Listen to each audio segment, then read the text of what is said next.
तुझे नाव ओठी तुझे रूप ध्यानी, जीवाला तुझी आस का लागली। जरी बाप साऱ्या जगाचा, परी तू आम्हा लेकरांची विठू माऊली।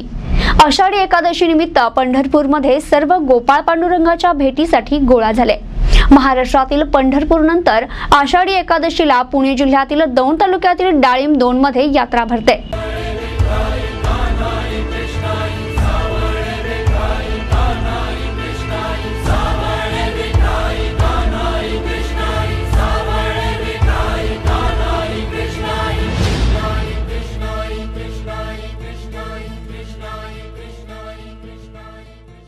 मागणे ते एक तुम्हा पायी आता, प्राणा माझी व्यथा पांडुरंगा। सावळे विठाई कानाई कृष्णाई, सावळे विठाई कानाई कृष्णाई। भेटीची या ओढ लागली से डोळा, वाट ही विरळा दिसे मजला। लाखो राबुळाशी टेकविला माथा, देव कुठे माझा शोधू आता। कुणी पाहिला पाहि आषाढी एकादशी आषाढी एकादशीचे विठ्ठल देवस्थान वतीने आज महापूजा करण्यात आयोजन करण्यात आलेले आहे। पहाटे 6 वाजता पुणे जिल्हा परिषदेचे अध्यक्ष विश्वासराव देवगती यांच्या हस्ते पूजाचा समारंभ करण्यात आलेला आहे। या ठिकाणी तुम्ही पाहू शकता भाविकांची गर्दी, आषाढी एकादशींची गर्दी, जो आज शेवट विठ्ठलांच्या भेटीला जो भेटीसाठी जाते पायवारी करून, त्यांच्या आज भेटीच्या शेवटचा दिवस या ठिकाणी तुम्ही पाहू शकता। दौंड तालुक्यामध्ये डाळिंब गावात भाविकांची गर्दी।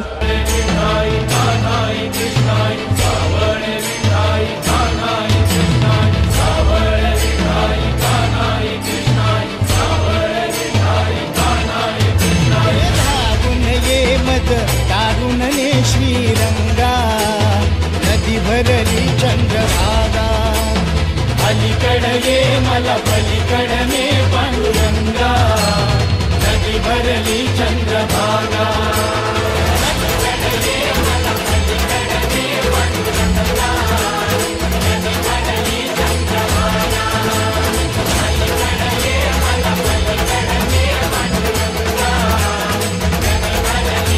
आषाढी एकादशीच्या निमित्ताने जो विठ्ठल देवस्थानचे जो महापूजा आयोजन करण्यात आहे, हे निमित्ताने तुमचं काय म्हणणं? आज या ठिकाणी आषाढी एकादशीच्या निमित्तानं डाळिंब गावामध्ये महाराष्ट्रामध्ये 2 नंबरची यात्रा भरते। भाविकांना स्वच्छ परिसर असावा। जे भाविक या ठिकाणी येतात त्यांच्याकडून या परिसरामध्ये थोडीशी कचरा निर्माण होतो, तो कचरा साफ करणं आणि आमच्या गावकऱ्यांचा असा ध्यास आहे की ज्या ज्या ठिकाणी आमच्या गावच्या यात्रा असतील त्या ठिकाणी तो परिसर स्वच्छ ठेवणं आणि एक स्वच्छ यात्रा निर्माण करणं हा आमचा ध्यास आहे। हे परिसर तुम्ही फक्त स्वतः का तुमची टीम पण आहे? टीम बघा, आम्ही गावातील एक 100 ते 100 लोक आहोत। म्हणजे माझ्यासारखी यंग मुलं आहेत, वयस्कर लोक देखील आहेत जे आम्हाला सहकार्य करतात। आमचा संपूर्ण गावचा आमचे मित्रमंडळी असतील की आमचे सर्व सहकारी असतील, यांनी एक विचार मांडला की आपलं गाव स्वच्छ झालं पाहिजे।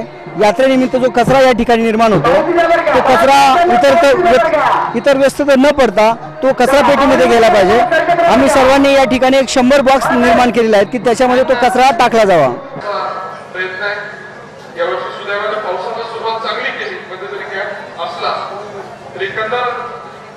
हवामानाची परिस्थिती लोकांचा अंदाज होता, यावर्षी चांगल्या पद्धतीचं पर्यटन होईल अशा प्रकारची खात्री वाटते।